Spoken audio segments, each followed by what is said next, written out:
ரீசெண்டாக மெட்ராஸ் ஹைகோர்ட் ஒரு கேஸில் மார்க் பண்ண ஸ்டேட்மெண்ட் மிகவும் இன்சென்சிட்டிவாகவும் இருக்குது. அதே மாதிரி பையஸ்டாக இருக்கிறதா நிறைய பேர் கருத்துக்கள் சொல்லியிருக்காங்க.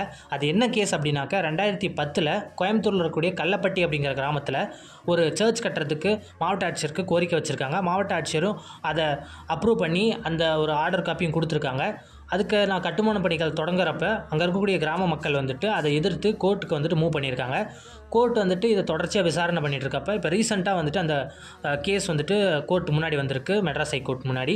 அங்கே ஜிஆர் சுவாமிநாதன் அப்படின்னு சொல்லக்கூடிய ஒரு ஜட்ஜ் வந்துட்டு ஸ்டேட்மெண்ட் மார்க் பண்ணியிருக்காங்க. அது மிகவும் வந்து இன்சென்சிட்டிவாக இருக்கிறதா சொல்லியிருக்காங்க.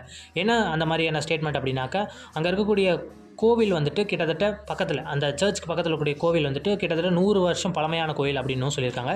அதுக்கு பக்கத்தில் வந்துட்டு இந்த மாதிரியான சர்ச் வர்றது வந்துட்டு தீய நோக்கங்கள் இருக்கிறத வந்துட்டு நம்ம நிராகரிக்க முடியாது.